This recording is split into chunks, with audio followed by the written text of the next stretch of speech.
been any trouble on the street or in this neighborhood. Everybody used to know everybody and get along. People in a neighborhood in shock after police say a man killed his boyfriend. What we've learned about the suspect's past. A Central Kentucky family fighting for closure in a loved one's death now waits for a grand jury's decision. Why the Lexington Fire Department is already putting together a game plan for Final Four fan celebrations. Tracking, alerting, protecting. This is WKYT News at 6. Good evening and thanks for watching tonight. What caused a relationship to turn deadly? Lexington police are trying to answer that question tonight as they investigate the city's first murder of the year. Investigators say 40-year-old Todd Schumacher died last night after being stabbed inside his home on Lamont Drive. Police have now charged his boyfriend with murder. Tonight, we're learning more about the victim and the suspect. Kristen Kennedy has our top story at 6. People living and working on Lamont Drive say officers are a rare sight. Very nice, very quiet neighborhood and very friendly people. There's never been any trouble on this street or in this neighborhood. Everybody used to know everybody and get along. Charles Ewing was walking outside Sunday night to smoke a cigarette when he noticed dozens of officers. Those officers say his neighbor, Matthew Donahue, stabbed boyfriend Todd Schumacher. We've never had any problems like this before. We pulled court records, and months before the stabbing, officers charged Matthew Donahue with a violation that's similar to an animal cruelty charge. They list his roommate's dog as the victim. Friends tell us that's the same dog Schumacher reported missing about a week ago. You know, we could leave our doors open, unlocked, know the neighbors. Now you can't do that anymore. Donahue will be in court Tuesday to answer to the charge of murder. He'll be in court later this month for the animal cruelty case. In Lexington, Kristen Kennedy, WKYT. In that animal cruelty case, officers say Donahue placed his roommate's dog in a hot oven in a fit of rage. The family has set up a fundraising page on a site, Give Forward, to help pay for Schumacher's funeral expenses. We'll have a link for you at WKYT.com. They were trying to serve a warrant on him, but police say he threatened them with a gun. So police say they shot a Magoffin County man outside his home. Investigators say that Carter Castle later died at a hospital. Family members tell us he was a Vietnam War veteran. Sam Smith tells us what neighbors and family members are saying about Castle. He was just a good guy. Those that lived around Carter Castle have nothing but nice things to say about the man. The 66-year-old was an advocate for the preservation of the area's mountains. He seemed like a pretty nice guy. He was a very nice guy. When he was taking his medicine, you couldn't ask for anybody better. Robin Shepard, a distant relative of Castle, says he had PTSD stemming from his time serving in Vietnam. Yesterday, I'm told state police worked with the sheriff's office to serve an arrest warrant on Castle. Police say when they arrived, Castle told them he had a gun. They say officers tried to negotiate with Castle. They say they tried using tasers, but that didn't work. Police say Castle retrieved his gun and pointed it at the officers. That's when police say he was shot by a trooper. He died from his injuries today. Shepard wishes that situation was handled differently. I wish that people with PTSD, I wish that there could be some type of protocol in place where somebody could actually, that has dealt with things like that, could actually get involved and maybe be able to diffuse the situation. In Magoffin County, Sam Smith, WKYT. State police say the trooper involved in that shooting is on paid administrative leave pending the outcome of the investigation. Tonight, we have an update about a Casey County family's fight for closure. As we first told you last month, investigators ruled a woman's death a suicide, but her family thinks they rushed to judgment. So they called in a former medical examiner for a second opinion. And this Friday, a grand jury will hear evidence in the case. Investigative reporter Miranda Combs has the new details. Need an ambulance and we're all here, please. Okay, what's going on? There's been a domestic. Okay, are you hurt? Please hurry. Are you hurt? No, my girlfriend is. She shot herself. She what? She shot herself in the head. Help, please, hurry. This 911 call was made by Michael Johnson on March 18th of last year. The events that unfolded that day will be the focal point Friday when a grand jury is scheduled to hear evidence and decide whether Leah Skipper killed herself or whether she was murdered. And it's worth making a scene and throwing a fit. Sierra Skipper is Leah Skipper's oldest daughter. From the day her mother died, she claims the county has done little to investigate her mother's death. The coroner at the time, Tommy Clark, quickly ruled Skipper's death a suicide. But unlike most cases that are ruled a suicide, this one has remained an open investigation. The Casey County Sheriff told us it was because of Sierra's urging and that he stands by the suicide ruling. The answer to a really easy question, is this a murder or a suicide, from a scientific standpoint, will never be answered.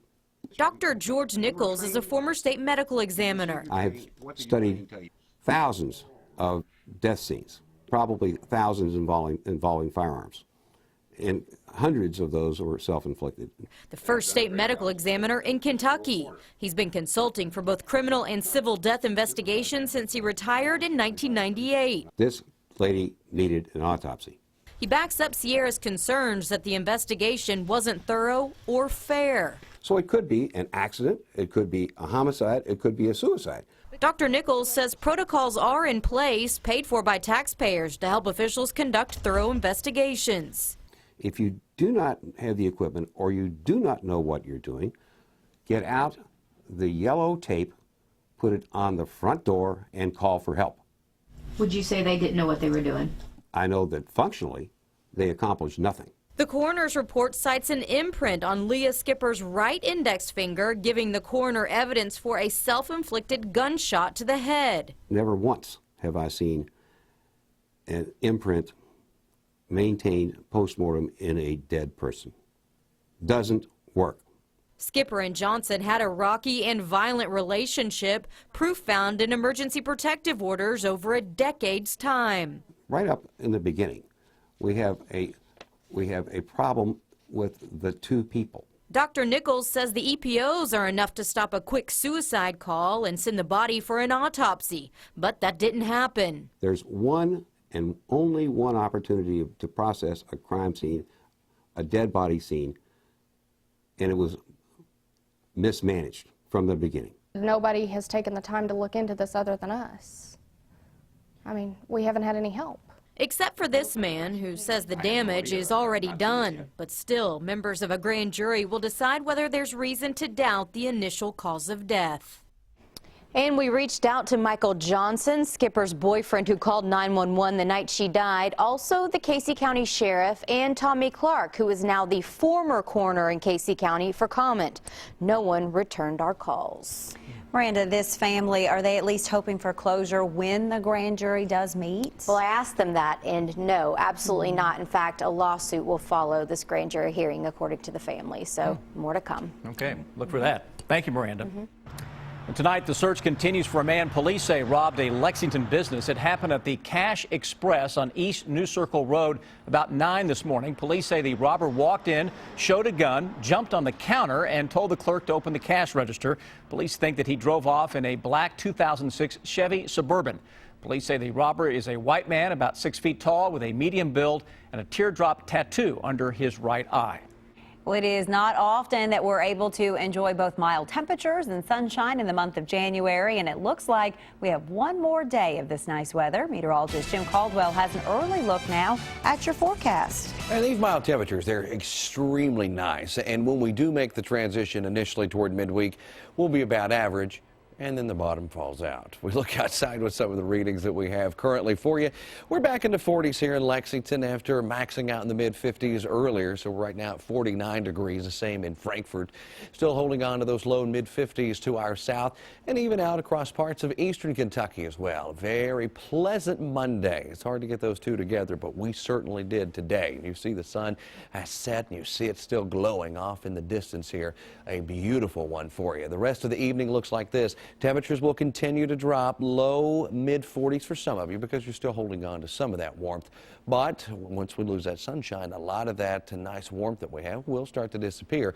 We'll call it a light chill around 11 o'clock, around 35 degrees, with overnight lows probably coming in the low 30s. But the milder air hangs tough at least for one more day. Tomorrow we're right back in the 50s before those midweek changes start to settle in, and we'll take a closer look at those coming up for you in just a few minutes. The UK basketball team is still undefeated, and it looks like the Cats could make a deep run in the NCAA tournament. And while the Final Four is still more than 2 months away, the Lexington Fire Department is getting ready now. Firefighters want to make sure that any celebrations in the streets of Lexington don't get out of hand. Victor Puente explains new at 6. The NCAA Men's Basketball Championship game isn't until April 6th. Despite being months away, there are some fans in Kentucky who already expect UK to be playing in it. And if they do, Lexington firefighters are hoping a scene like this one won't accompany a trip to the Final Four. Kind of tried to identify some of the possible problems that may crop up, and we just sort of put some extra attention on those areas. Those areas often pop up near campus, places like State and Elizabeth Streets. Firefighters are hoping getting the word out now can cut down on the potential for harm while still allowing fans to celebrate. They've already ordered flyers and door hangers to distribute to people living in that area. You know, not bringing glass to the celebrations, not igniting furniture or clothing, the danger of fireworks. You know, if it goes up, it must come down. While firefighters plan on coming to areas near campus to talk to the people living here, they say they know a lot of the people who would be here celebrating are coming from somewhere else. So they're trying to use social media to spread their message. To reach the bigger part of the student body and then also some of the organizations on campus as well. It's a message firefighters hope other UK fans will take to heart. Nobody is more happy than us when UK does well and wins, and also we're happy when the celebrations are safe, and that's all we're trying to do is to remind folks, you know, some steps they can take to keep themselves safe. In Lexington, Victor Puente, WKYT. A University of Kentucky spokesperson tells us they expect formal meetings with the fire department to take place later in the season, depending on how the team progresses. Follow WKYT online at WKYT.com. Join the conversation on Twitter and become a part of the WKYT Facebook family.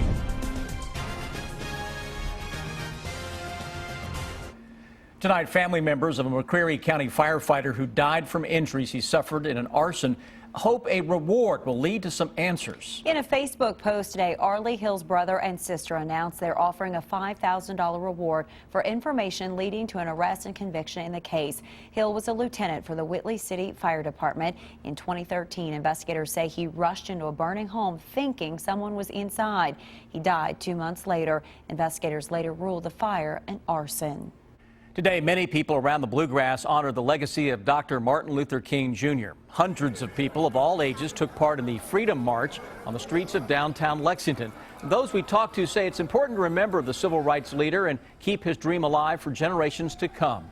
He had a dream, and we think that that's good because if it wasn't for him, a lot of people wouldn't have the same rights. A total change in my life, you know, without King and civil rights, it would be a whole different situation. So it means basically that, you know, it's a new world, After the march, a commemorative program was held at Heritage Hall along with a free showing of the movie Red Tails at the Kentucky Theater.